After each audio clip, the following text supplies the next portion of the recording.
الحمد لله نحمده ونستعينه ونستغفره ونؤمن به ونتوكل عليه ونعوذ بالله من شرور أنفسنا ومن سيئات أعمالنا من يهده الله فلا مضل له ومن يضلل فلا هادي له ونشهد أن لا إله إلا الله وحده لا شريك له ونشهد أن سيدنا وسندنا ومولانا محمدا عبده ورسوله أما بعد فأعوذ بالله من الشيطان الرجيم بسم الله الرحمن الرحيم أمن يجيب المضطر إذا دعاه ويكشف السوء ويجعلكم خلفاء الأرض أإله مع الله قليلا ما تذكرون أمن يهديكم في ظلمات البر والبحر ومن يرسل الرياح بشرا بين يدي رحمته أإله مع الله تعالى الله عما يشركون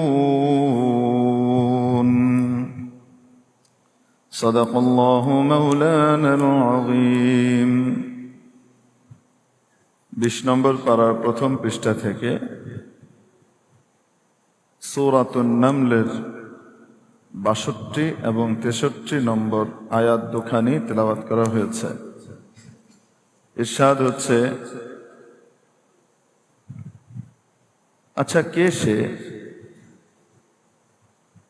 কে তিনি যিনি নিঃসহায়ের ডাকে সাড়া দেন, যখন সে ডাকে বিপদ দূর করে দেন এবং তোমাদেরকে পূর্ববর্তীদের স্থলাভিষিক্ত করেন এই পৃথিবীতে। আল্লাহ ছাড়া আর কোনো উপাস্য আছে কি? কত কম তোমরা নসিহত কবুল করো। আচ্ছা কে তিনি যিনি তোমাদেরকে পথ দেখান জল এবং স্থলের অন্ধকারে? এক কথায় গোটা পৃথিবী যখন আঁধারে নিমজ্জিত হয়ে যায় তখন যিনি তোমাদেরকে পথ দেখান তিনি কে?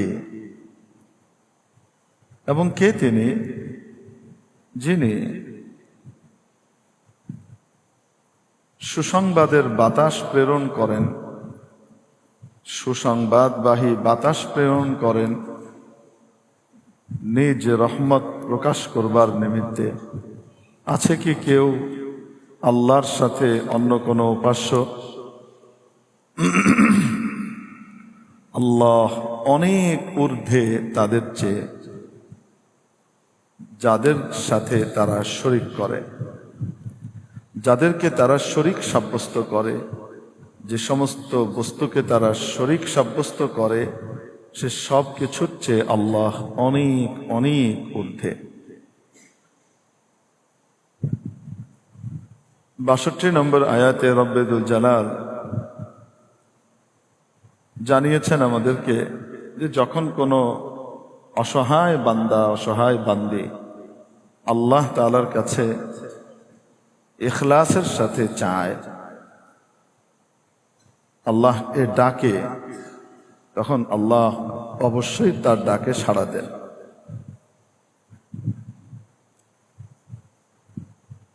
অসহায়ের ডাকে আল্লাহ তাআলা সাড়া দেন এবং তার বিপদকে দূর করে দেন। কেন করেন? এরকম অসহায় যদি কোনো কাফিরও হয়,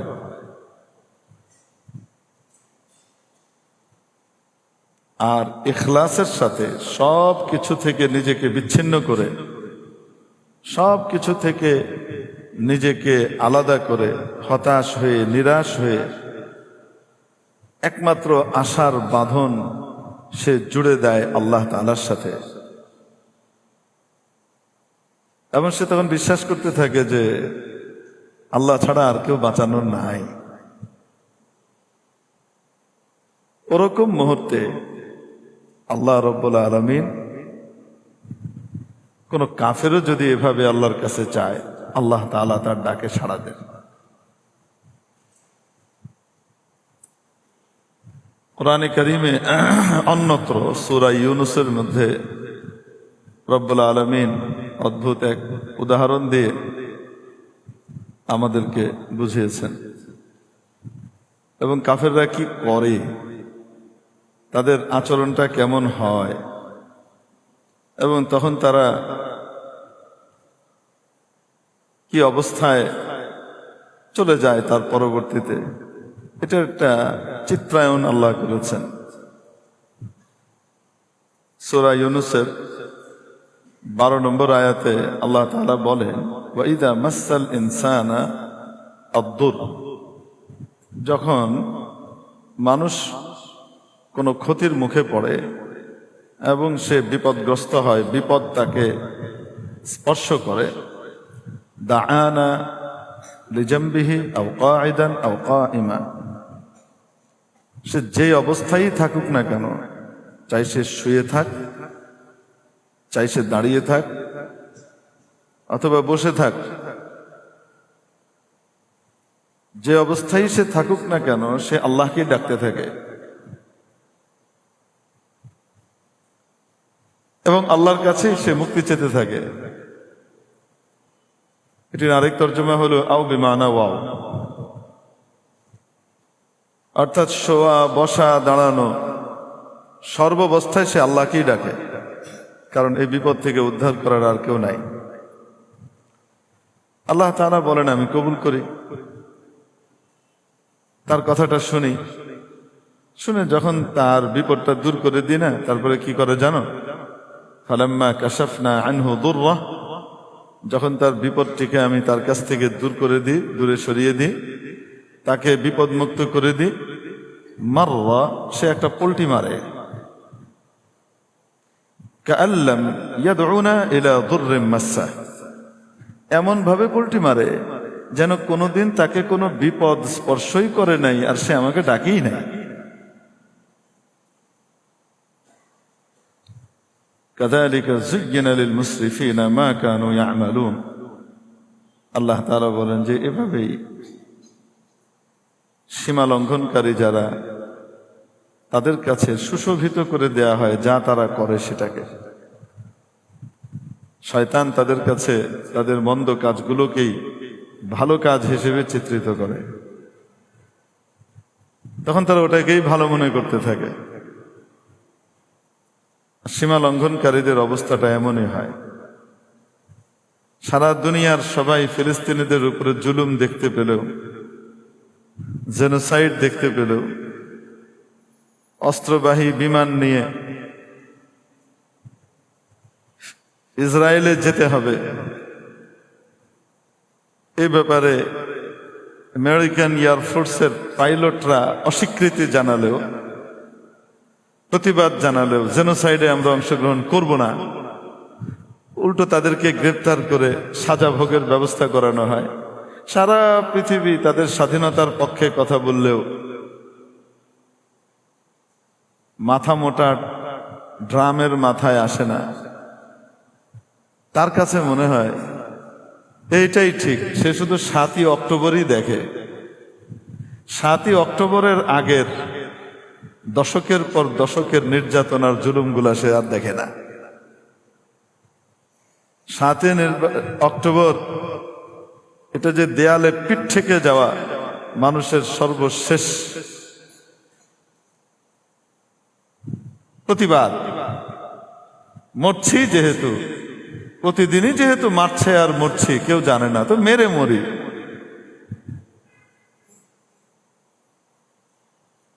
এটা আর তার নজরে পড়ে না। সে 7ই অক্টোবর থেকে ইতিহাস শুরু করে, তার আগে আর দেখে না। এরকমই কাযালিকা যুয়্যিনা লিল মুসরিফিন মা কানু ইয়ামালুন। এই সীমা লঙ্ঘনকারীদের কাছে তাদের ওই কাজগুলোই খুব সুশোভিতভাবে উত্থাপিত হয়, খুব সুন্দরভাবে তাদের সামনে সাজিয়ে দেয়া হয়, আর সেটার উপরেই তারা সন্তুষ্ট থাকে। এই হলো মানুষের চিত্র। যখন আল্লাহ তাবারাক ওয়া তাআলা বিপদ থেকে তাকে কি করে দেন, মুক্ত করে দেন, তখন গিয়ে এসে কি করে, আল্লাহকে মুহূর্তের ভিতরে ভুলে যায়। এই সূরা ইউনূসের মধ্যে 22 নম্বর আয়াতে আল্লাহ তাআলা আরেকটা বাস্তব উদাহরণ দিয়ে এই বিষয়টিকে বুঝিয়েছেন যে বিপদ থেকে উদ্ধার তো আমিই করি, যখন কেউ থাকে না তখন আমি থাকি। বাংলায় আমরা বলি না, যখন তোমার কেউ ছিল না তখন ছিলাম আমি, এখন তোমার সব হয়েছে, পর হয়েছি আমি। কাফেররা আল্লাহর সাথে এবং কাফেরদের অনুকরণকারী দুর্বল মনা মুসলমানরাও আল্লাহর সাথে যে আচরণটা করে, সেই আচরণের জবাবে আসলে আল্লাহ তাআলার পক্ষেই এই কথাটা সবচেয়ে বেশি শোভনীয় হয় বলাটা। মাঝ সাগরে উত্তাল তরঙ্গমালার মাঝে যখন একটা পাটখড়ির মতো তোমার নৌকা বা তোমার জাহাজকে নিয়ে সাগর খেলতে থাকে, মুহূর্তের ভিতরে এই উপরে উঠায় আবার আছাড় মেরে ফেলে, কখনো এভাবে কাত হয়, কখনো ওইভাবে কাত হয়, যে কোনো সময় ডুবে যেতে পারে, অবস্থাটা এমন। এবং ডুবে যাওয়াটা তোমার কাছে নিশ্চিত, SOS পাঠিয়েও কোনো লাভ নাই। আশপাশে যে সমস্ত আরো জাহাজগুলো আছে তাদের অবস্থাও তো তেমনই তোমার যা, তারা তোমাকে বাঁচাতে ছুটে আসবে, চাচা আপনা যান বাঁচা, তারা তখন এই নীতিতে আছে। তুমি যখন দেখো মাঝ সাগরে বাঁচানোর আর কেউ নাই, তখন তুমি লাতকেও ডাকো না, মানাতকেও ডাকো না, তখন তুমি উজ্জাকেও ডাকো না, তখন তুমি শিবকেও ডাকো না, তখন তুমি দুর্গাকেও ডাকো না, ওই সময় তুমি আর কালীকেও ডাকো না, হনুমানজিকেও ডাকো না। তো তুমি কারে ডাকো তখন? তখন তুমি কও ভগবান, আপনি ছাড়া আর কেউ নাই, আল্লাহ। আল্লাহ আল্লাহু আকবার শুনলে গায়ে জ্বালা ধরে, কিন্তু ওই সময় আল্লাহ কইতে থাকে, আল্লাহ মুসলমানদের আল্লাহ, আল্লাহ আমাদেরকে বাঁচান, আল্লাহ। আল্লাহ কয় এগুলি করে।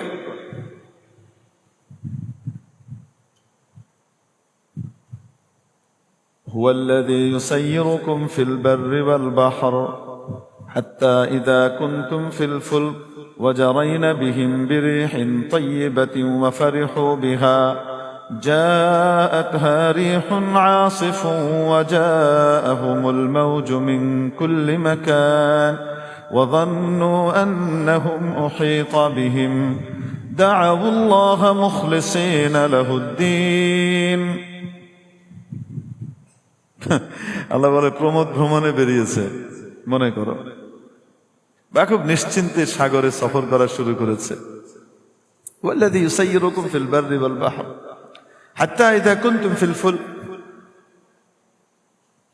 এক পর্যায়ে মনে করো তোমরা নৌকার মধ্যে আছো, জলযানের মধ্যে আছো। ফুলকের অনুবাদ আসলে ব্যাপক। ফুলক জাহাজকেও বলে, ফুলক আবার ছোট্ট ডিঙ্গি নৌকাকেও বলে, ফুলক আবার বড় নৌকাকেও বলে, এক কথায় জলযান। এমনি ছোট নৌকাকে আলাদাভাবে জাওরাক বলে, জাহাজকে বাখিরা বলে। এক একটার জন্য এক এক শব্দ আছে, কিন্তু সবগুলোকে বোঝানোর জন্য যে শব্দটা আরবিতে ব্যবহার হয় ফুলক, আমরা বলতে পারি জলযান। তো জলযানে তোমরা উঠলে, ওয়াজারাইনা বিহিম বিরিহিন তাইয়্যিবাতিন, এবং ওগুলো চলতে লাগলো খুব চমৎকার অনুকূল বাতাসে।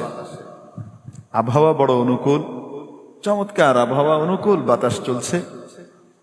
এবং ওয়েদার ফোরকাস্ট, এটাও তুমি জানো যে সামনে ঝড়ের কোনো আশঙ্কাই নাই। আধুনিক যুগে তুমি আছো, ওয়া ফারিহু বিহা, এবং এই সফর, এই জলযান নিয়ে, এই ভ্রমণ নিয়ে, এই বাতাস নিয়ে, এই সব কিছুই নিয়ে সে বড় আনন্দিত। তারা খুব খুশি, নিশ্চিন্তে আছে। জাআতহা রিহুন আসিফ, হঠাৎ ভয়ঙ্কর তীব্র সশব্দে প্রবাহিত বায়ু তাদের কাছে আসে। আমরা যেটাকে ভয়ঙ্কর ঝড় বলি, ভয়ঙ্কর ঝড়ের ভেতরে তারা আক্রান্ত হয়ে যায়।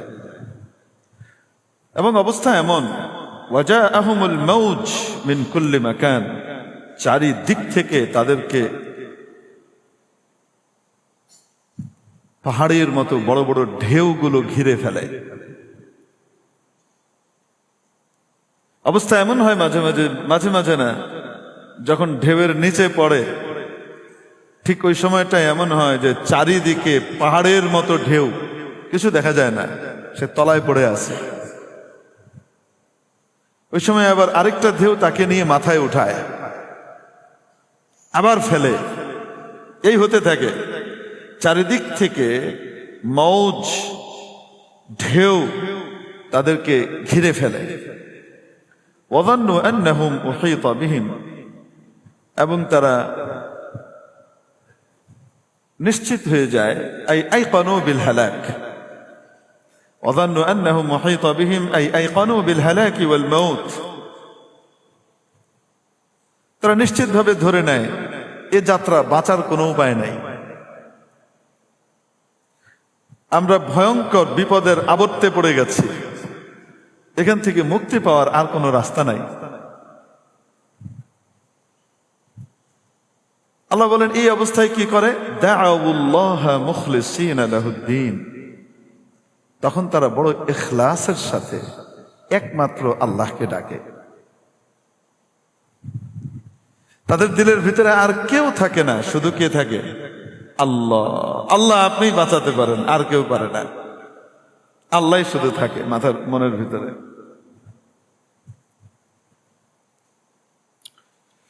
এবং কি বলে, অনেক প্রতিশ্রুতি দিতে থাকে আল্লাহকে, লাইন আনজাইতানা মিন হাযিহি লানাকুনান্না মিনাশ শাকিরিন। হে আল্লাহ, অতীতে তোমার শুকর তো, কৃতজ্ঞতা তো আদায় করতে পারি নাই, কিছুই করি নাই, সব উল্টাপাল্টাই করেছি। আল্লাহ, এই যাত্রা যদি আপনি আমাদেরকে বাঁচিয়ে দেন এই বিপদ থেকে, লানাকুনান্না মিনাশ শাকিরিন, তাহলে আমরা আপনার কৃতজ্ঞ এবং আপনাকে, আপনার নিয়ামতগুলোকে মূল্যায়নকারী বান্দাদের অন্তর্ভুক্ত হয়ে যাব। আমরা অবশ্যই আপনার নিয়ামতের মূল্যায়নকারী হয়ে যাব, সর্বাবস্থায় আপনাকেই স্মরণ করব, আপনি ছাড়া আমাদের ভেতরে আর কেউ থাকবে না। এই লাস্ট, শেষ একবার আকুতি জানাই, আল্লাহ বাঁচিয়ে দেন। অতীতের মাপ তো চাই, সামনের ব্যাপারেও আল্লাহকে অনেক প্রতিশ্রুতি দেয়। আমরা বলি মানে মুখলিসিনা লাহুদ্দিন, দাআউল্লাহ মুখলিসিনা লাহুদ্দিন, যারা আমরা বাংলায় আমরা এভাবে বলি যে কায়ো মনে বাক্যে আল্লাহকে ডাকতে থাকে। কায়ো মনে বাক্যে মানে বুঝেন, কায়া, কায়া মানে শরীর, মন মানে মন, দিল মানে সে শুধু দিল দিয়ে ডাকে তা না, তার গোটা শরীর তার এই ডাকের প্রতি পরিপূর্ণ সাড়া দেয়। মানে তার শরীর, তার মুখ, তার অঙ্গ প্রত্যঙ্গ, তার দিল, সবকিছু একনিষ্ঠ হয়ে, একাকার হয়ে সে একনিষ্ঠভাবে কাকে ডাকতে থাকে, আল্লাহকে ডাকে। এজন্য বলে কায়ো মনে বাক্য। কায়া, কায়া মানে কি, শরীর, বাংলা শব্দ কায়া যোগ মন, তো কি হয়েছে, কায়ো মন। কায়ো মনোবাক্যে কাকে ডাকে, মানে দিল জান দিয়ে, মনে প্রাণে সব কিছু দিয়েছে আল্লাহকেই ডাকে। ফালাম্মা আনজাহুম, আল্লাহ বলেন যখন তাদেরকে আল্লাহ মুক্ত করে দেন, এতক্ষণ আল্লাহ বলছিলেন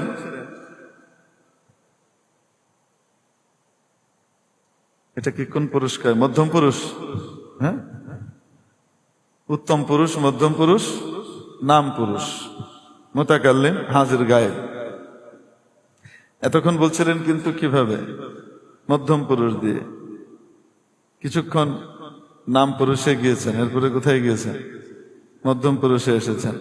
মানুষ এরকম চলতে থাকে, যখন এরকম এরকম হয়, ওটা হয়, ওটা হয়, তারা আল্লাহকে ডাকে। তারা কাকে ডাকে? আল্লাহকে ডাকে, গায়েব ভাবে বলছে। এবং ডাকার একটা পর্যায়ে সে আল্লাহকে সামনে নিয়ে আসে, একেবারে কোথায় নিয়ে আসে? একদম সামনে নিয়ে আসে, মানে যেন আল্লাহ তার সামনে হাজির। এই তুমি এটা করো। এটা কাকে বলা যায়? যে এখানে অনুপস্থিত তাকে বলেন না কেন? এবার তুমি আমাকে একটু বাঁচাও, এটা কাকে বলা যায়? অনুপস্থিতকে না উপস্থিতকে? তো সে একদম আল্লাহকে নিজের চোখের সামনে দেখে, অবস্থাটা এমন হয় তার। এখন আর শুধু গায়েবী দোয়া করেন, আল্লাহ বাঁচিয়ে দেন, বাঁচিয়ে দেন। আল্লাহ সামনাসামনি যেন আল্লাহকে দেখছে। বলে কি লাইন আনজাই তা না, আল্লাহ আপনি যদি আমাদেরকে এবার মুক্ত করে দেন এই বিপদ থেকে, তাহলে আমার নতুন জীবন দেখবেন, নতুন রূপ দেখবেন। আল্লাহ আমি আর কারো পিঠে ডিম মারবো না কোনোদিন, আমি আর কখনো উৎপাত করব না, এইবার শুধু বাঁচাই দেন আল্লাহ। আল্লাহকে ফালাম্মা আনজাহুম, যখন আল্লাহ তাদেরকে বিপদ থেকে কি করে দেন? মুক্ত করে দেন, বাঁচিয়ে দেন। ইজা আল্লাহকে ওয়াও, হিট পল্টি মেরে ফেললো, হঠাৎ তার অবস্থা কি হয়? মুহূর্তের ভিতরে চেঞ্জ হয়ে যায়। ইজা হুম ইয়াবগুনা ফিল আরদ বিগাইরিল হক, এখন তারা আমার জমিনে এসে আবার মুক্তি পেয়ে, যখন আমার জমিনে তীরে তাদেরকে আমি পৌঁছিয়ে দিলাম, আমার তীরে এসে এই জমিনের ভিতরে সে নিজের শাসন চালু করতে থাকে। সে নিজের মন মতো, মন চাহি সবকিছু করতে থাকে। এখানে নাকি সবার নীতি চলবে, শুধু আল্লাহটা চলবে না। বুঝলেন না? মনে হয় সব এক, রসুনের পাছা সব এক।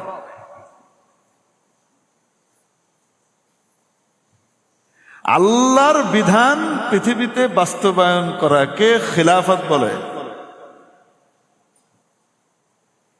আচ্ছা বলেন তো দেখি, পৃথিবীতে যত সংবিধান হইতে পারে,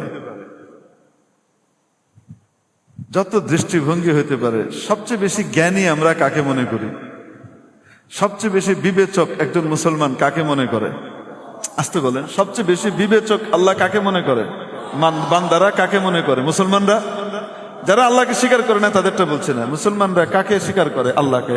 মুসলমানকেই মনে করে আল্লাহর চেয়ে জ্ঞানী কেউ আছে, আল্লাহর চেয়ে বেস্ট প্ল্যানার কেউ আছে। মুসলমানরা কি মনে করে? আল্লাহর বিচার বিবেচনা বোধ এবং জ্ঞান এবং দয়া মায়া, কল্যাণ কামিতা তার বান্দাদের ব্যাপারে আল্লাহর চেয়ে বেশি তার কারো নাই। এটা সবাই মনে করে কি করে না? এটা বিশ্বাস করে। অতএব আল্লাহ তাআলা তাদের কল্যাণের জন্য ওনার সর্বব্যাপী জ্ঞানকে সামনে রেখে যখন একটা নীতিমালা পাঠান, যে আমার এই নীতিতে আমার পৃথিবীটাকে চালাও, আমার প্রতিনিধিত্ব করো, আমার অ্যাম্বাসেডর হয়ে চালাও, এইটা যখন আল্লাহ বলেন, তখন মুসলমানদের বিপুল সংখ্যক দাঁড়িয়ে যায় যে তারা এখন শরিয়া আইন চায় না। বিরাট সংখ্যক দাঁড়িয়ে যাবে যে তারা এখন হাত কাটা পছন্দ করছে না, এটা অমানবিক মনে হয় তাদের কাছে। চরিত্র বিধ্বংসী কর্মকাণ্ড করবার কারণে এবং প্রমাণিত হওয়ার কারণে আল্লাহর দেওয়া যে বিধান, সর্বসম্মুখে অবিবাহিত হলে 100 বেত্রাঘাত আর বিবাহিত হলে পাথর নিক্ষেপে হত্যা, এটা তখন তার কাছে অমানবিক মনে হয়। তাহলে সে বলে একটা, মুখে একটা বলে আর মনে সে বিশ্বাস আরেকটা করে।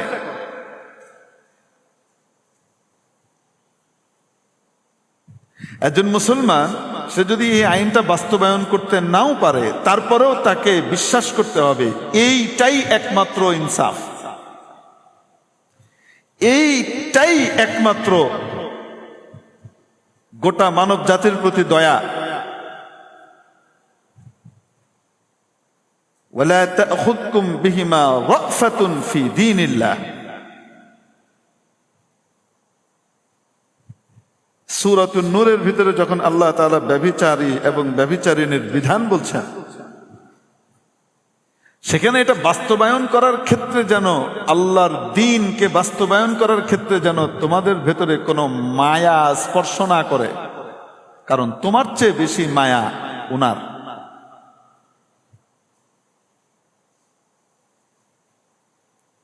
হাতটা কাটলে তোমার যতটুকু খারাপ লাগবে, তোমার আল্লাহর খারাপ এর চেয়ে বেশি লাগে, কারণ তুমি তার হাতটা বানাও নাই। তার মায়ের পেটের ভিতরে, অন্ধকারের ভিতরে তুমি তার হাতটা তৈরি করে দাও নাই। তোমার 14 গোষ্ঠী, তোমার টেকনোলজি ওটা তৈরি করে দেয় নাই। আমি আল্লাহ নিজ কুদরতে সেটা বানিয়েছিলাম। ওটা যখন কেটে ফেলার আদেশ হচ্ছে, কাটা হয়, আমার তোমার চেয়ে বেশি কষ্ট লাগে, তাও আমি এটা আদেশ দিয়েছি। কেন? অন্যান্য সকলের কল্যাণ কামনা করে। ইসলাম দুষ্টের লালন আর শিষ্টের দমন এই নীতিতে বিশ্বাসী না। ইসলাম হলো দুষ্টের দমন আর শিষ্টের লালন, প্রকৃতপক্ষে এটাতে বিশ্বাসী। তো ওই আল্লাহর বিধান পালন করার ক্ষেত্রে তখন গিয়ে মোড়ামুড়ি শুরু করে, তার মানে বুঝতে হবে ঈমান এখনো আসে নাই। সরকারি খাতায় ঈমান থাকতে পারে, পাসপোর্টে মুসলিম লিখতে পারি, আমার এনআইডির ভিতরেও ধর্ম হিসেবে ইসলাম লেখা হতে পারে, কিন্তু ফেরেশতার খাতায়, আল্লাহর খাতায় এখনো আমার নামে ইসলাম বরাদ্দ হয় নাই। আমি এখনো মুসলমান হই নাই, কারণ আমি তো আল্লাহর বিধানকে সবচেয়ে শ্রেষ্ঠ বিধান মনে করি না।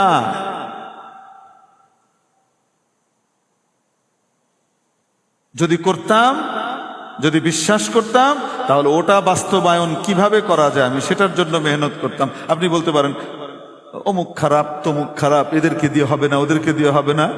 ঘুট, বাদ দেন ওদেরকে। আপনাকে কে বলছে ওদেরকে ভোট দিতে?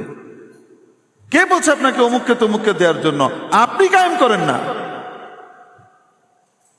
আপনি এটা বাস্তবায়নের জন্য মেহনত করেন, আপনি চেষ্টা করেন, আপনি একটা দল দাঁড় করান যারা ঠিকঠাক মতো বাস্তবায়ন করবে আন্তরিকতার সাথে।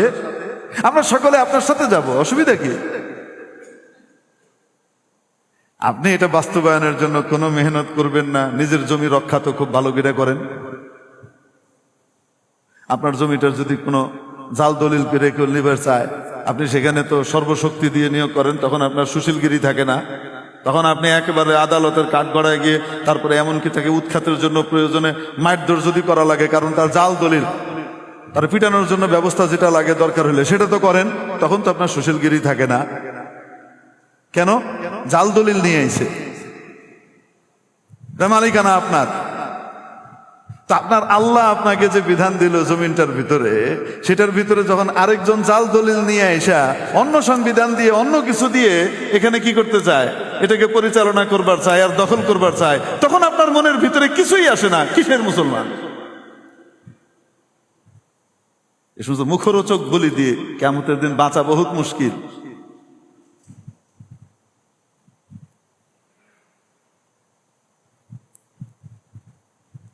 এই সত্য কথাগুলো কোন যাব না আবার?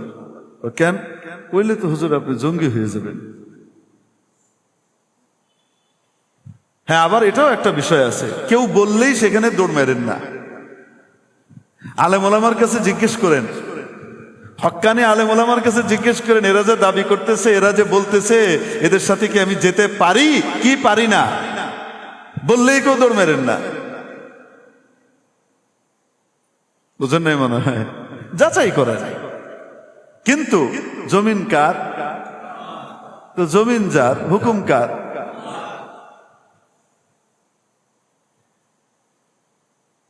মেরে মুহতারাম দোস্ত, তো আল্লাহ পাক বলেন যে ফালাম্মা আনজাহুম, যখন ওদেরকে আল্লাহ মুক্ত করে দেন, বাঁচিয়ে দেন, ইদা, হঠাৎ তাদের হাবভাব মুহূর্তে বদলে যায়।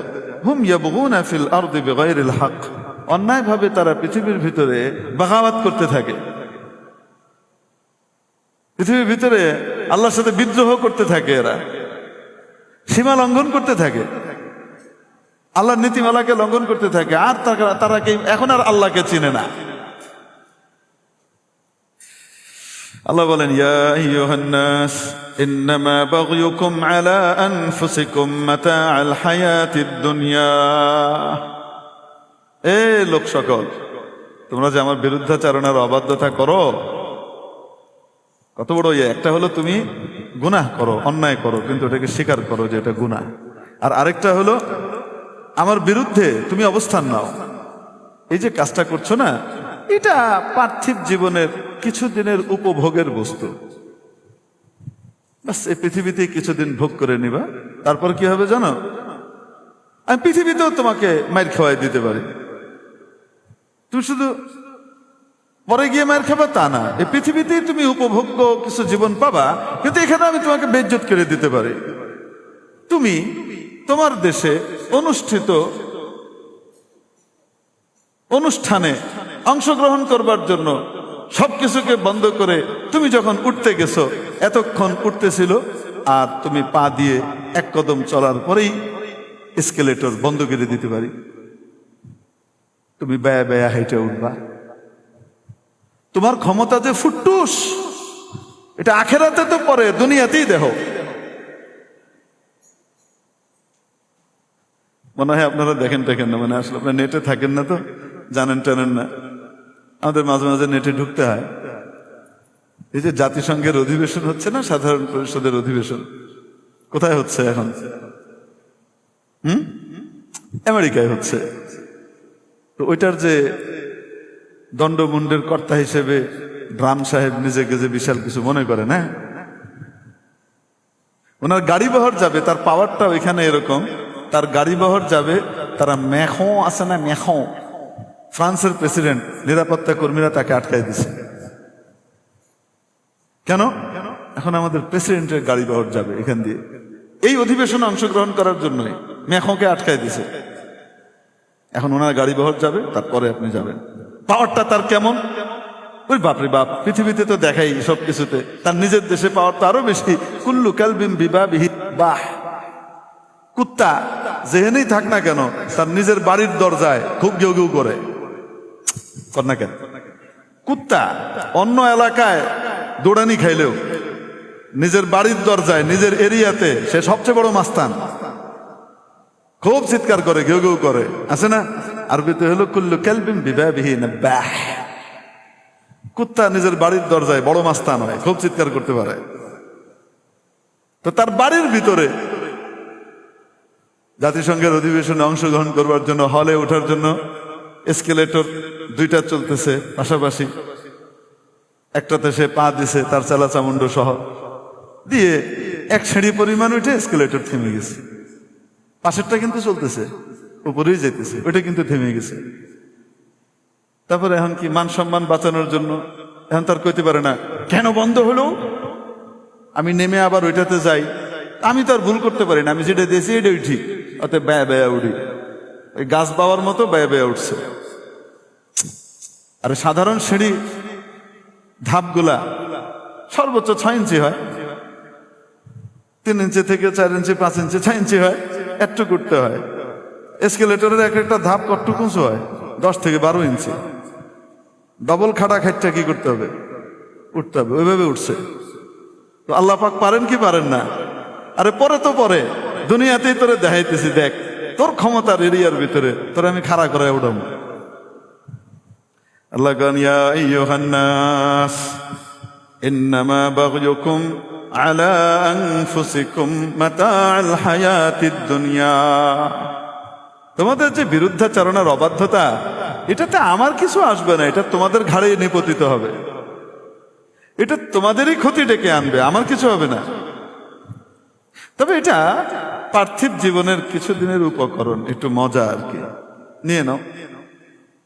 সুম্মা ইলাইনা মারজিউকুম ফানুনাব্বিউকুম বিমা কুনতুম তা'মালুন।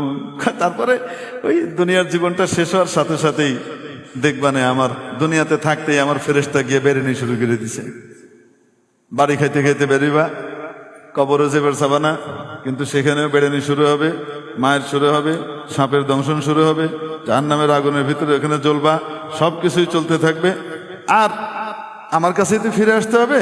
এরপরে তোমরা কি কি করছিলা এগুলা সব আমি তোমাদেরকে জানাবো। তোমরা এই করছিলা, এর লিগে মায়ের এখনো খাইছস। এটা প্রিলিমিনারি মাইট ছিল, ফাইনাল মাইটটা এখন জাহান্নামে গিয়া খা। কবরের যে আযাব, বারজাখের যে আযাবটা, এই আযাবটা তো সাময়িক ছিল, এটা একটা নমুনা ছিল, স্যাম্পল।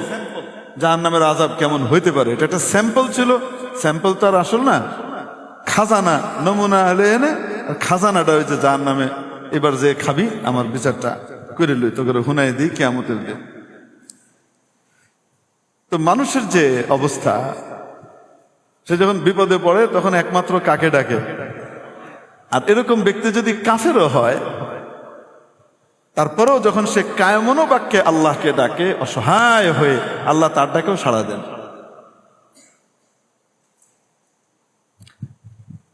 আল্লাহু আকবার।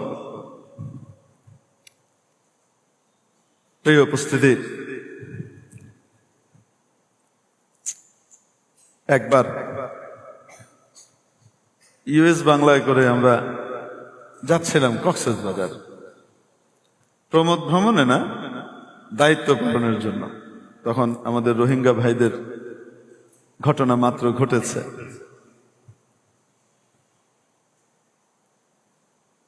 তো আমার সাথে তাদের জন্য নিয়ে যাওয়া কিছু সাহায্য ছিল, কিছু টাকা পয়সা ছিল।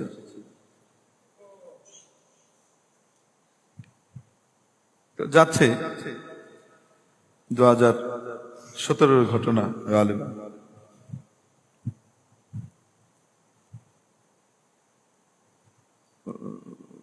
সাহায্যের টাকা থেকে আমি প্লেনের টিকিট করে নেই, আমার বেতনের টাকা থেকে করছি। এটা আবার কই দিই, ওখানে আসা যাওয়া এবং ওখানে থাকা, এটার কোনো পয়সা আমি ওই জায়গা থেকে নিতাম না। কিন্তু শরীয়তের নিয়ম অনুযায়ী মধ্যম তরিকার থাকা এবং যাতায়াতের খরচাদি ওই জায়গা থেকে যারা কাজ করবে তারা কি করতে পারে? নিতে পারে। এটা শরীয়তের কি আছে? ছাড় আছে এই জায়গাতে।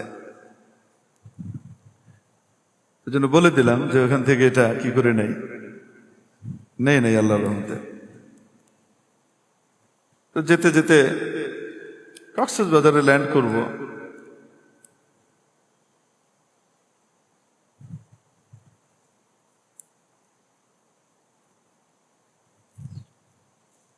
আকাশে উঠতেছে, খালি নামে না।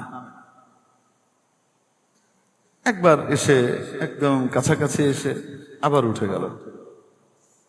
আবার প্রায় 10-12 মিনিটের চক্কর দিয়ে এসে আবার রানওয়ের কাছে এসে আবার উঠে গেল। তো আমার কাছে মনে হচ্ছিল যে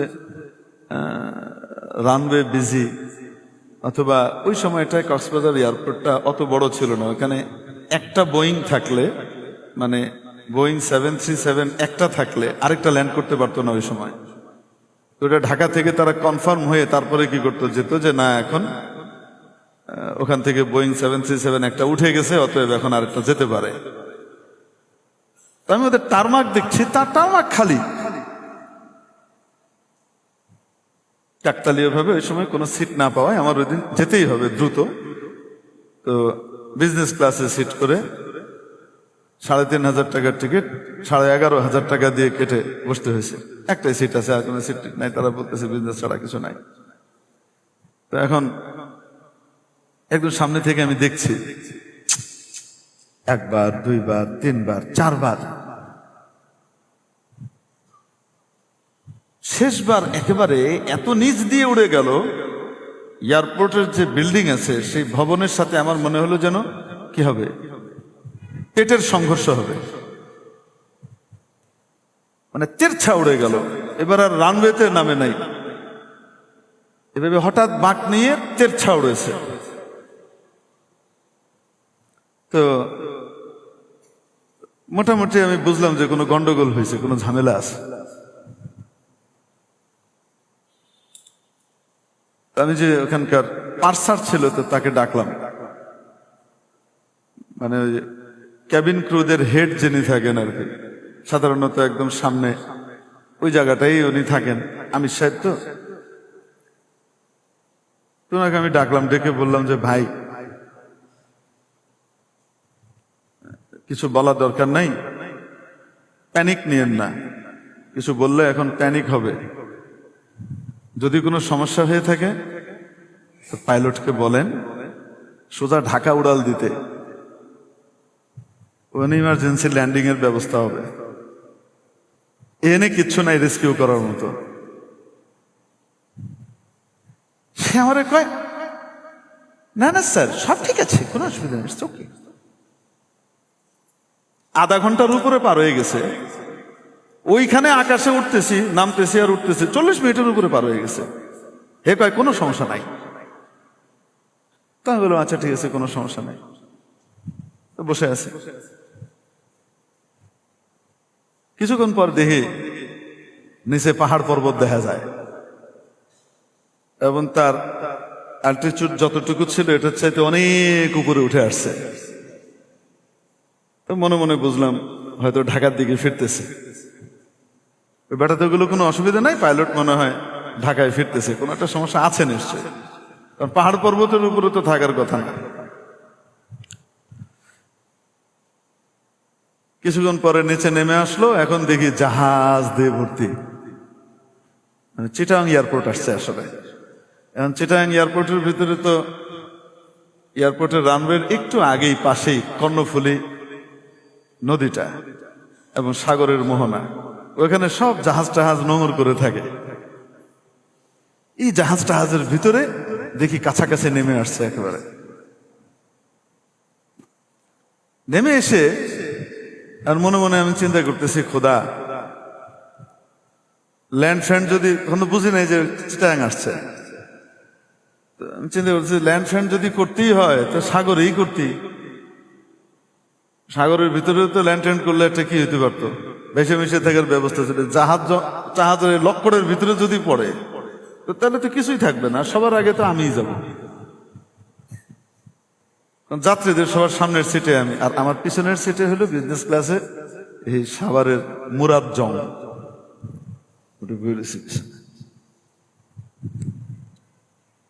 নেমে একেবারে একদম কাছাকাছি এসে হঠাৎ রানওয়ে দেখতে পেলাম, তো বুঝলাম যে না ল্যান্ড করতে যাচ্ছে। রানওয়ের কাছাকাছি এসে এর আগেও একবার ঝাঁকি দিয়েছে ওইখানে, এইখানে আরেকবার একটা ঝাঁকি দিয়ে উঠে চলে গেল। তখন মনে মনে নিশ্চিত হইলাম যে বাঁচার মনে হয় আর কোনো উপায় নাই, কারণ বেটা হতাশ হয়ে গেছে। আচ্ছা আমি আবার ওই সময় বলছিলাম যে ভাই ফুয়েল টুয়েল শেষ হয়ে গেলে তখন ঢাকাও পৌঁছানো যাবে না, এই জন্য কন ফুয়েল থাকতে থাকতে যেতে গা, কারণ আমার তো জানা নাই যে বোয়িং 737 এর ফুয়েল ক্যাপাসিটি কি পরিমাণ, আমার তো জানা নাই যে কয় ঘন্টা সে ফ্লাই করতে পারে, তো ভয় লাগে সবকিছু মিলিয়ে। যে এক পর্যায়ে একদম উপরে উঠার পরে এইবার আসল ঘটনা খুলল, কয় প্লেনের ল্যান্ডিং গিয়ার কাজ করছে না। কি কাজ করতেছে না? ল্যান্ডিং গিয়ার কাজ করছে না, মানে চাকা খুলতেছে না। আবার সে আমরা পাহাড় পর্বতের উপর দিয়ে উঠতেছি, অনেকক্ষণ ধরে চক্কর কাটতেছে। এখন সবাই লা ইলাহা ইল্লা আনতা সুবহানাকা ইন্নী কুনতু মিনাজ জালিমিন, আল্লাহ কান্নাকাটি সব শুরু হয়েছে। এতক্ষণ একটু যে হু হু হয়েছিল, এখন কি হচ্ছে, ভালো করে কান্নাকাটি চলতেছে। তার কিছুদিন আগেই পাকিস্তানে বড় ধরনের একটা অ্যাক্সিডেন্ট হয়েছে, পাহাড়ের ভিতরে যে বিমান পড়ছে, ওই স্মৃতিও সামনে আছে। এখন তো কান্নাকাটি কাকে বলে, পুরা প্লেন কাঁদতেছে।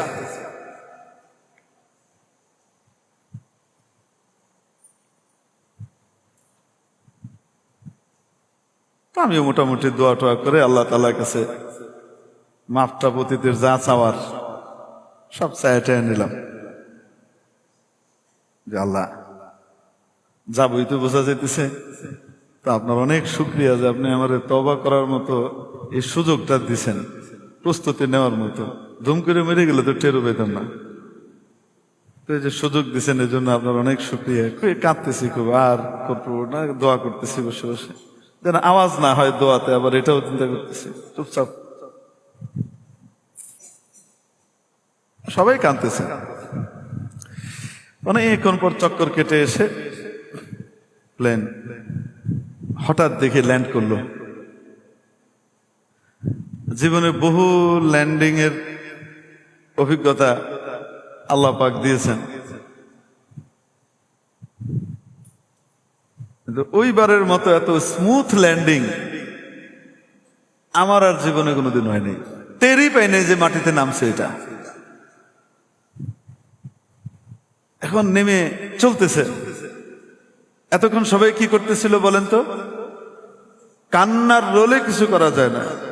এখন প্লেন নেমে গেছে এবং চলতেছে সুন্দরভাবে, একদম রানওয়ে দিয়ে চলতেছে। সাথে সাথে এই যে আয়াত যেটা আছে না, মাররা, মুহূর্তের ভিতরে পল্টি লইল, ইদা হুম ইয়াবগুনা ফিল আরদ, হঠাৎ তারা আল্লাহরে ভুলে গিয়ে আল্লাহর শুকর সব বাদ দিয়ে দিল। এই সিস্টেম। বেটি কতগুলা চিৎকার করে উঠছে পিছন থেকে। মনে রাখবেন, নারী যদি ভালো হয় পৃথিবীর সবচেয়ে সেরা মানুষ, আর নারী যদি খারাপ হয় পৃথিবীর সবচেয়ে বদমাশ মানুষ হবে। কারণ সে একা নষ্ট হয় না, অনেককে নিয়ে নষ্ট করে, অনেককে নিয়ে ডুবে। আর যখন সে ভালো হয় তখন সে শুধু একা ভালো হয় না, অনেককে নিয়ে সে জান্নাতি হয়। এই জন্য আল্লাহ পাক ভালো মানুষ এবং খারাপ মানুষের উদাহরণ কোরআন শরীফে যখন টেনেছেন নারী পুরুষ নির্বিশেষে নাম ধরে, তখন পুরুষের উদাহরণ দেননি, নারীর উদাহরণ দিয়েছেন, ভালোটারও খারাপটারও। হুই করে চিৎকার করে উঠছে। আমি আর সহ্য করতে পারি নাই আসলে। আমি একদম সাথে সাথে দাঁড়িয়ে এমন ধমক দিছে, কে কারা এগুলো আর মনে হয় না, রাত তারিখে কে কি হবে, আল্লাহ বাঁচাই দিছে, শুক্র। ডাক এটা কামে লাগছে ভালোই। এত জোরে আমি চিৎকার করে ধমক দিছি, একদম ফট করে বসে পড়ছি, আর কোনো আওয়াজ টাওয়াজ নাই, বাকি চলতেছে। এটা কিন্তু আল্লাহ তাআলার কুদরত। বাতিল যত শক্তিশালী হোক না কেন, হক যদি শুধু সাহস করে জোরালো ভাবে এগিয়ে যায় আর হকের আওয়াজ বুলন্দ করে, চাই সে সংখ্যায় অনেক কম হোক না কেন, বাতিলের মেরুদণ্ড ভেঙে যায়। কয়েক বছর আগের ঘটনায়, যে এখানে আব্দুল করিম সাহেব আছেন, সাইফুল সাহেব আছেন নাকি? এতক্ষণ তো ছিলেন। ও আছেন, এনারা সাক্ষী এই ঘটনার। এখানে এশার নামাজ পড়াইতেছে। আমাদের এই যে পূর্ব দিকের বিল্ডিংটা, এর পরেই ইউডার একটা শাখা খুলছিল এখানে। ইউডা তো বুঝেন? আরে সোডা কোডা ইউডা কি, ডেভেলপমেন্ট অল্টারনেট কি কি গোনার ডিম আছে না, এই আর কি। ওটাকে আবার যারা সোডা কোডা ইউডায় পড়তো না, অন্যরা আবার দুষ্টুমি করে করতো, ইউনিভার্সিটি অফ ডোমেস্টিক অ্যানহিলস। এটাও করতো। তো যাই হোক না কেন, এটা তো একটু কি হয়ে থাকে, তাদের ভাষায় অনেক উদার মনা হয়ে থাকে, বুঝে না বেচারারা, আল্লাহ মাফ করে দেখ, সহি বুঝতে। তো এই পাশে এদের একটা ক্যাম্পাস ছিল, ওখানে একটা কনসার্ট করতেছে তারা। এশার নামাজের ভিতরে আমি সুবহান রাব্বিয়াল আলা, এটা আমি ধরে রাখতে পারতেছি না, মুসলমান আমার মুসল্লিরা কি ধরে রাখবে? এত জোরে আওয়াজ, ড্রাম পিটানোর আওয়াজ, এবং সেই শাল সাউন্ড দিয়ে মানে ফাটিয়ে ফেলতেছে। নামাজ শেষ করে আমি আর কাউকে কিছু বলি নাই, আমি বের হয়ে একা হাঁটা দিছি। মানে নামাজটা শেষ করে দোয়াটা করে আমি আর দেরি করি নাই। সাধারণত দাঁড়িয়ে সুন্নত পড়ি না, সুন্নত পড়বে বা কিছু একটা পড়বে, কিচ্ছু পড়ি নাই। সোজা উঠে আমি একদম মুসল্লিদেরকে ফাঁক করে বেরিয়ে গেছি। তা আমার বেরিয়ে যাওয়া দেখে আব্দুল করিম সাহেব বয়স্ক মানুষ, তো আমার চেয়ে বয়স অনেক বেশি, মুরব্বী মানুষ, তো উনি আমার হাঁটা দেখেই বুঝে ফেলছে যে পাগল কোন কাণ্ড জানি করে, আল্লাহ জানে। উনি চট করে আমার পিছন নিছেন, হুজুর কই যান? আমি যাই এক জায়গায়। কই যান? যাই এক জায়গায়। উনি তাড়াতাড়ি ওনার স্যান্ডেল ট্যান্ডেল নিয়ে আসছে, সাইফুল ভাইও আসছে, দিয়ে আরেকজনও জুটছে। আমরা এখান দিয়ে বেরোইলাম। আমি এখান দিয়ে বেরোয় সোজা ওই গেটে গেছি। আমরা এই 4-5 জন যখন গেটে গিয়েছি, ভিতরে ঢুকেছি, ঢুকতে গেছি আর দারোয়ান, পুলিশের মতো দারোয়ান, মোটামুটি ধোপদুরস্ত পোশাক পরা, সে মানে কোনো কিছু আশঙ্কা করে সে ঠাস করে বলতেছে, কই যান? কোথায় যান? তারপরে আমরাও একটু শুনি। আমি আর কি বলি নাই, কি করতে যাচ্ছেন? আমরাও একটু শুনি, আমাদের তো মন চায়। ও বেচারা উত্তর শুনে এতটা ভেবাচাকা খেয়েছে, পরবর্তী কথা খুঁজে পাওয়ার আগে আমি আর তাকে মৌকা দিই না, আমি ভিতরে ঢুকে গেছি। আমার সাথে সাথে এনারাও ঢুকে গেছে। ঢুকে বিল্ডিং এর পিছনে বড় জায়গা, এক একটা তো 12.5 কাঠার প্লট না, তো বাড়িটা তো 3-3.5 কাঠার উপরে, পেছনে আবার বিশাল জায়গা। ওই জায়গার ভিতরে এক পাশে স্টেজ করা হয়েছে, চেয়ার দিয়ে সব ছেলে মেয়েরা বসে আছে, মাঝখানে একটা 1 হাতের রাস্তা, মানে স্টেজে কেউ যাওয়া আসা বা ইত্যাদির জন্য দরকার হলে এটা ইমার্জেন্সি ব্যবহারের জন্য। তো অতটুক পর্যন্ত তো আব্দুল করিম সাহেবরা আমার সাথেই ছিলেন, কিন্তু যখন আমি ওই চিপা রাস্তার ফাঁক দিয়ে সবাইকে ভেদ করে সোজা স্টেজের দিকে যাচ্ছি, এরপরে আগানোর হিম্মত আর ওনাদের হয়নি। কারণ ওনারা দেখতেছিলেন যে এরপরে যে গণধোলাই হইতে পারে, সেটা থেকে তো বাঁচা তো অসম্ভব।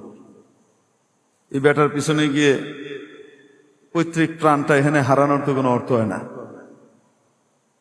অথবা আমার যেটা মনে হয়েছে সেটা বলি, আরেকটা কারণ হতে পারে, চিন্তা করছে এই লোক গিয়ে যদি এখানে বিপদে বেড়ে মাইর খায়, তো উদ্ধারের জন্য তো খবর দিয়ে মানুষ আনন্দ লাগবে, তো আমরাও যদি এখানে জায়গা তো বেঁচে যাম কেমনে, এনি থাই। ওনারা পিছনে রয়ে গেলেন, আমি একাই গেলাম স্টেজে, সোজা আমি স্টেজে উঠে পড়লাম। তখন ধুমায়া কি চলতেছে, গান চলতেছে এবং গায়ক জবরদস্ত তরিকায় গাইতেছে। উপরে সোজা স্টেজে উঠে গায়কের সামনে থেকে মাউথ পিসটা নিয়ে নিছি, নিয়ে আমি একটা সালাম দিছি, আসসালামু আলাইকুম রহমতুল্লাহ। এখন একটা বাস পড়লে যেমন হতে পারে, মনে করেন ওখানে একটা বাস পড়ছে, সব হতভম্ব হয়ে গেছে। ঠিক এই গানের ভিতরে মৌলবী কুতি এলো, আর মৌলবী এসে সালাম দিচ্ছে। এতক্ষণ তো গান শুনতেছিলাম, গায়ক চুপচাপ খাড়াই দিছে। এটা কি হইল? সালামের সাথে সাথে সালামের যে পাওয়ার, সাথে সাথে আবার ওই যে যারা ড্রাম পিটাচ্ছিল এতক্ষণ ধরে, তারাও সব থেমে গেছে।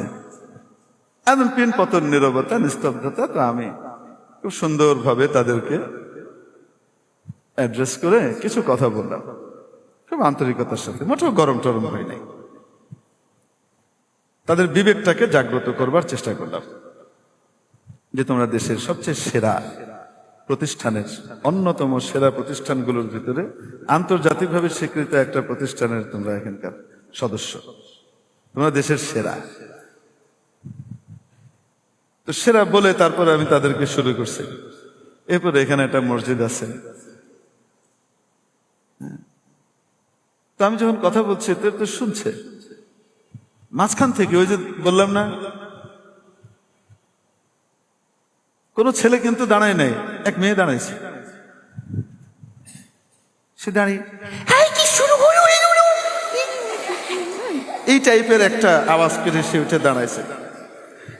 এতক্ষণ তো আমি নরমে ছিলাম না, ঠান্ডা ভাবে কিছু না।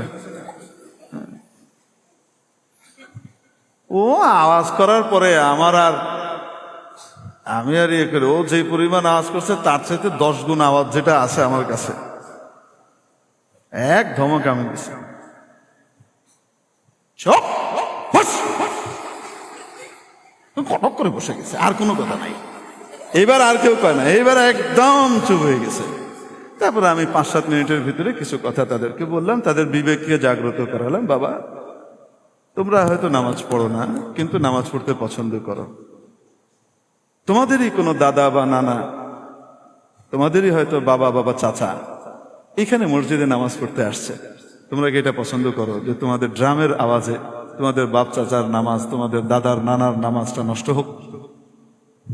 আমি তো ইমামতির জায়গা থেকে কোনো মতে নামাজটা শেষ করেছি, আমি মনোসংযোগ ধরে রাখতে পারছিলাম না। আমার মুসল্লিদের কি অবস্থা হয়েছে বলো তো দেখি।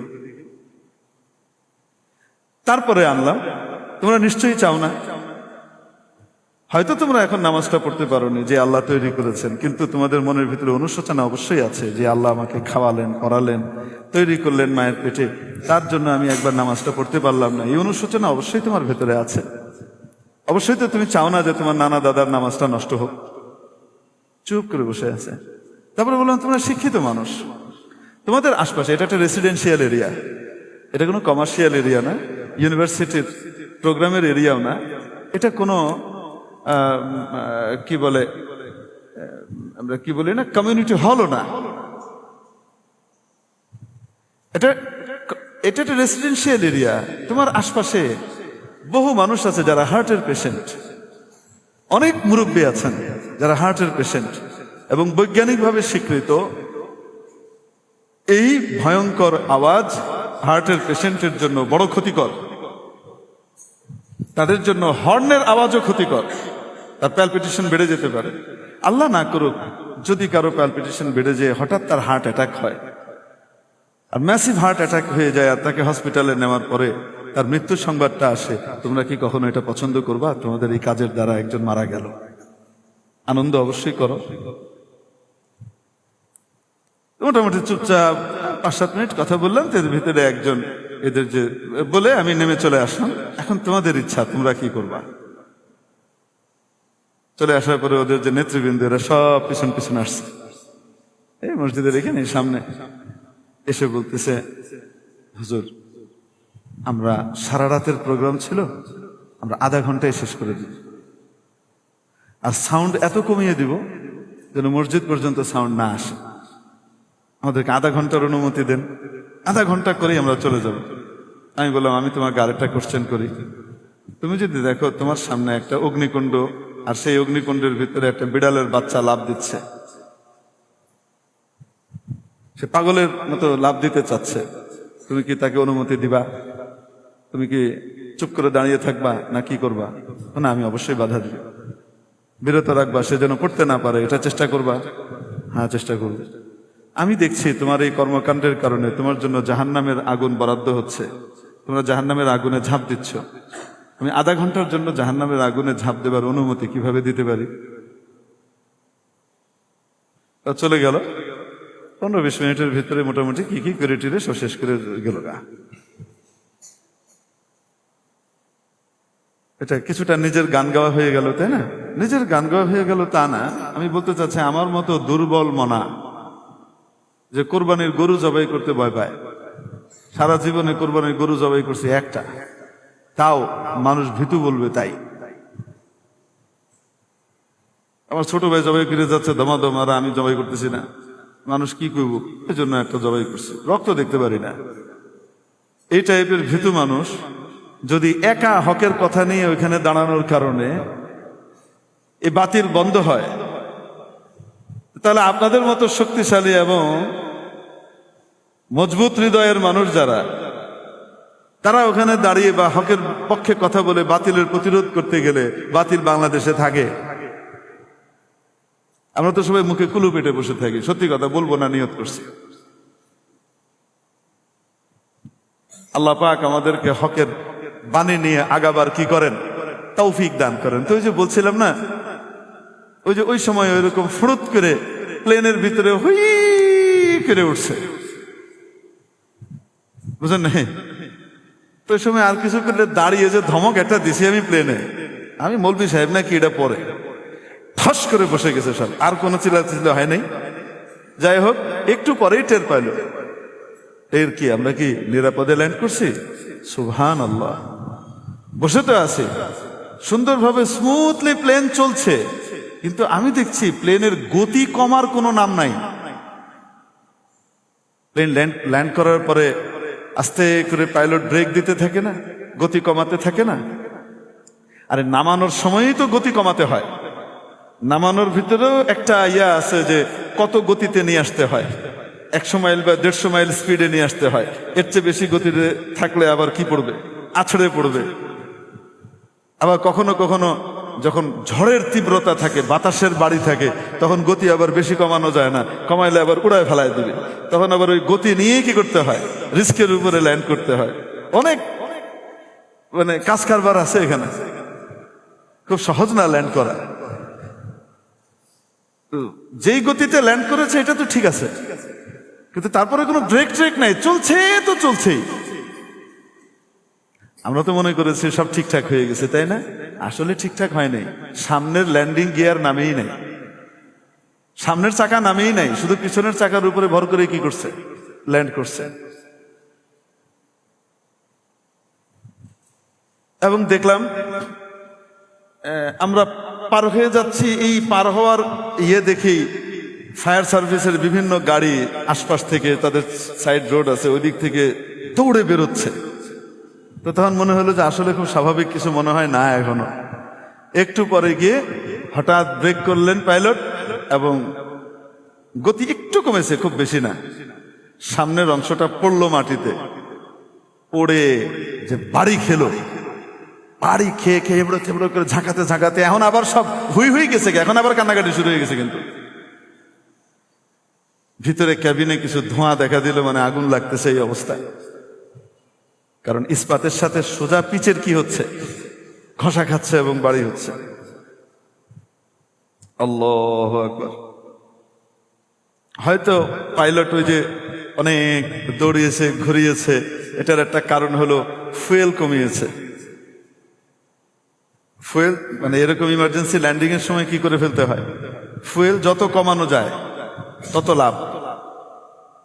কারণ ফুয়েল যত বেশি থাকবে, আল্লাহ না করুক বিস্ফোরণ হলে ওটা জ্বলন্ত বোমা হবে, আলাদা বোমা হবে একটা। ফুয়েল যত কমানো যায়, হয়তো এই কারণে অনেক সময় লাগিয়েছেন আর কি পাইলট।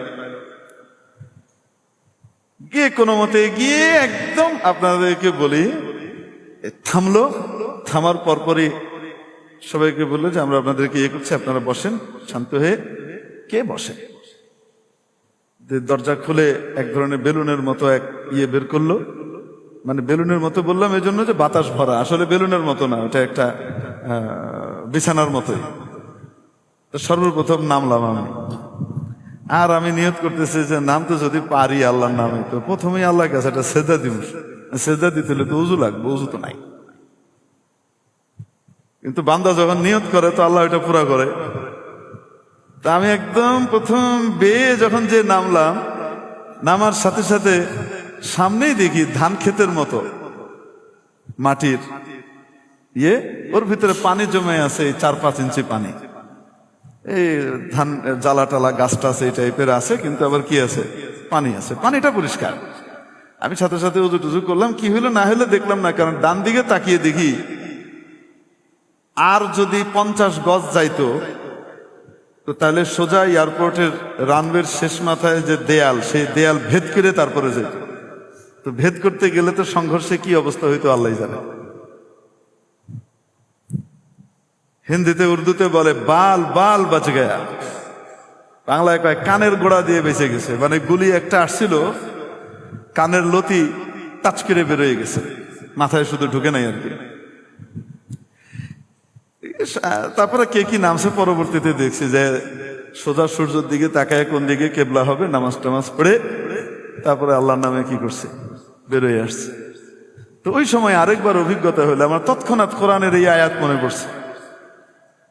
আমাকেই তো ডাকে, আর যেমনি আমি তার বিপদটাকে কি করে দিই, দূর করে দিই।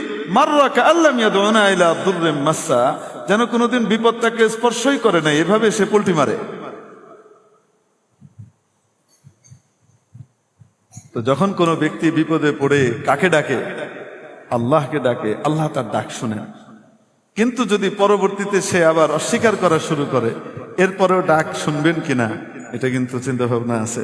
আল্লাহ কিন্তু জানেন যে সে পোল্টি মারবে, তারপরেও আল্লাহ শোনেন, যেহেতু ওই সময়টা সে খালেজ ভাবে ডেকেছে। আম্মা ইউজিবুল মুলতাররা ইযা দাআহু, কে আছে যিনি নিঃসহায়ের ডাক শোনেন এবং তার ডাকে সাড়া দেন যখন সে ডাকে। ওয়াকশিফু সু, এবং বিপদকে দূর করে দেন। ওয়াজআলুকুম খুলাফা আল আরদ, আবার তোমাকে পৃথিবীতে বাঁচবার ব্যবস্থা করে দেন। তুমি পৃথিবীতে তোমাকে আল্লাহর বিধান বাস্তবায়নের সুযোগ করে দেন, তোমাকে প্রতিনিধিত্ব করবার আবার সুযোগ করে দেন। এটা কে দেন? এটা তো আল্লাহই দেন। তো আল্লাহ ছাড়া কি আর কেউ আছে উপাস্য? তাহলে বিপদের সময় আল্লাহ, সুখের সময় অন্য কেউ, এটা কেন হবে? আল্লাহ পাক আমাদের বিবেককে জাগ্রত করছেন।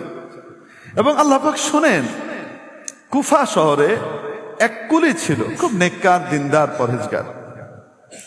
এই কুলি আমানতদার হওয়ার কারণে মানুষজন তাকে দিয়ে এক এলাকা থেকে আরেক এলাকায় টাকা পয়সা, সোনা দানা, আমানতের জিনিসপত্র এগুলাকে কি করত? পাঠাতো। তখন তো আর কুরিয়ার সার্ভিস ছিল না, হ্যাঁ, বিকাশ মিকাশও তো ছিল না। তো এগুলো এক শহর থেকে আরেক শহরে পাঠাতে আমানতদার মানুষ লাগে। এই কুলি খুব বিশ্বস্ত ছিল, নেককার, পরহেজগার, তাকে দিয়ে পাঠাতে। তো সে একবার যাত্রা করেছে কোনো এক জায়গাতে, রাস্তার ভিতরে তার সাথে একজন পথিক এসে শরীক হয়েছে। ভাইজান কোথায় যাচ্ছেন আপনি, কোন দিকে?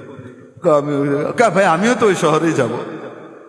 আচ্ছা, তো যাক, ভালোই হলো, একজন সফর সঙ্গী পেয়ে গেলাম, চলেন। একা একা যাচ্ছিলাম, দুজন মিলে যাচ্ছে। যেতে যেতে যেতে যেতে একটা জায়গায় এসে রাস্তার দুটো মুখ, দুই দিকে রাস্তা গিয়েছে। তো কুলি তার পরিচিত রাস্তার দিকে যাচ্ছে। এই লোক বলে, আপনি কোথায় যান? কেন এদিক দিয়ে? কারে না, এটা তো ঘুরপথ, এইটা হলো শর্টকাট। আপনি এই রাস্তাটা মনে হয় চেনেন না। আমি তো সবসময় যাতায়াত করি এই রাস্তা দিয়ে, এটা একদম শর্টকাট, এর চেয়ে অর্ধেক সময় পৌঁছে যাবেন। তাই নাকি? কুলি তার কথায় বিশ্বাস করে তার সাথে চলতে লাগলো। এই রাস্তাটা যেতে যেতে যেতে যেতে একটা পর্যায়ে একটা জঙ্গলের মাথায় গিয়ে শেষ হয়ে গেল। আর কোনো কি নাই, রাস্তা নাই। তো বলছে, ভাই এই রাস্তা তো বন্ধ এখানে। এতক্ষণে এই লোক তার আপন পরিচয় প্রকাশ করলো। সে ছুরি নিয়ে ড্যাগার নিয়ে নামলো। বলছে যে, এগুলা বলে লাভ নাই, আমি তোমার ধন সম্পদ যেগুলো আছে এগুলা লুট করবো, এটা আমার লাগবে, এটা আমি নেব। তুমি বললেন যে ঠিক আছে, তুমি ধন সম্পদ নিবা, নাও, কি করব আমি? না, শুধু ধন সম্পদ নিব তা না, আমার সাক্ষী বন্ধ, মুখ বন্ধ করতে হবে না। এটা তো আমার নিরাপদ জায়গা, এখানে এনেই সবাইকে আমি মারি, লুটটা করি। তুমি এনতে বেঁচে গেলে তো জানাই দিবা, অতএব তোমাকে মরতে হবে, মরার জন্য তুমি রেডি হও। শক্তি, সামর্থ্য, অস্ত্র টস্ত্র কোনো কিছু দিয়ে তার সাথে সে পারবে না। দুর্বল মানুষ, নিরস্ত্র, অসহায় মানুষ। সে বলল যে, ভাই আমি 2 রাকাত নামাজ পড়তে চাই, এটা আমার শেষ ইচ্ছা, নামাজটা পড়ি, তারপরে তুমি আমাকে নিয়ে যাও। ওই লোক বলে যে, নামাজ পড়ে কোনো কাজ হবে না। এই যে দেখো হাড্ডিগুলা, কঙ্কালগুলা দেখা যাচ্ছে না, এরাও কিন্তু নামাজ পড়ছিল, কাজ হয় নাই। কুলি কিছু বলে না। কুলি নামাজে দাঁড়িয়েছে। নামাজে দাঁড়ানোর পরে মৃত্যু ভয় তো সবারই আছে। নামাজে দাঁড়িয়েছে আল্লাহর সামনে, এখন কি পড়বে? সূরা ফাতিহা পড়বে না? কোনো আয়াত মনে আসে না। সূরা ফাতিহা কি, কোনো আয়াতই তার মনে আসতেছে না, সে কি পড়বে? কিন্তু নামাজে দাঁড়িয়েছে আল্লাহর দিকে মুতাওয়াজ্জিহ হয়ে। এক পর্যায়ে তার মুখ দিয়ে এই আয়াত হয়ে আসলো, যে আয়াতটা আজকে আমি তেলাওয়াত করেছি আপনাদের সামনে, যেটা তাফসীর করলাম। আম্মান ইউজিবুল মুযতাররা ইযা দাআহু ওয়া ইয়াকশিফুস সূ ওয়া ইয়াজআলুকুম খুলাফা'আল আরদ আইলাহুম মা'আল্লাহ ক্বালিলাম মা তাযাক্কারুন। এই আয়াত বের আসলো তার মুখ দিয়ে। সেটা পড়ে আর তো কিছু পড়তে পারছে না। রুকু করে সিজদা করে যখন উঠে দাঁড়াচ্ছে, এর ভিতরে দেখে হঠাৎ কোত্থেকে এক অশ্বারোহী আসলো, ঘোড়ায় চড়া এক লোক আসলো, মাথার ভিতরে শিরস্ত্রাণ পরা, যুদ্ধের পোশাক পরা, এবং সে এসে একটা আগুন, একটা মানে ঝলকের মতো মনে হলো, আলোর ঝিলিকের মতো, এবং দেখলো এই জালিম ডাকাত, তার দেহ দ্বিখণ্ডিত হয়ে গেছে, দুই পাশে, রাস্তার দুই পাশে তার শরীর দুই দিকে পড়ে আছে। সে টপাটপ নামাজ শেষ করে ওই ঘোড়সওয়ারের পিছনে রওনা করলো, দৌড় দিল যে ভাই আপনি কি এই বিপদে, আপনি আমার খবর পেলেন কিভাবে আর এসে বাঁচালেন কিভাবে? ওই ঘোড়সওয়ার বলছে যে আমি এই আম্মাই ইউজিবুল মুযতাররা ইযা দাআহু এই আয়াতের গোলাম। আমাকে আল্লাহ পাক এই আয়াতের গোলাম বানিয়ে রেখেছেন। কেউ যখন এই আয়াত পড়ে আর ওই কোয়ালিটির সাথেই পড়ে, একনিষ্ঠতার সাথে একমাত্র আল্লাহকেই হাজির না জেনে যখন সে আল্লাহ ছাড়া আর কেউ না এইভাবেই পড়ে, তখন আল্লাহ পাকের পক্ষ থেকে আদিষ্ট হয়ে আমি তার সাহায্যে আসি। এই জন্য যে কোনো বিপদ আপদ বালা মুসিবতে মুক্তি দেওয়ার মালিককে আল্লাহ। দোয়া করা আল্লাহর কাছে আল্লাহ পাক আমাদেরকে সত্যিকার অর্থে আল্লাহর নেক বান্দা হবার তৌফিক দান করেন।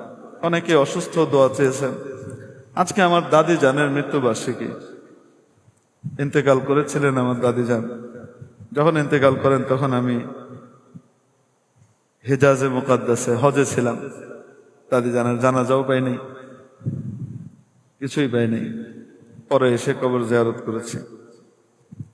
আপনারা যদি মনে চায় দাদি জানকে একটু কিছু আমল বকশিস করার জন্য, একটা করে জান্নাতে একটা করে প্রাসাদ মহল আমরা গিফট করতে পারি। আমাকে ছোটবেলায় বড় আদরের সাথে লালন পালন করেছেন। সূরা ইখলাস 10 বার করে পাঠ করি। কুল আল্লাহু আহাদ, আউযু বিল্লাহি মিনাশ শাইতানির রাজিম, বিসমিল্লাহির রহমানির রহিম, কুল হুয়াল্লাহু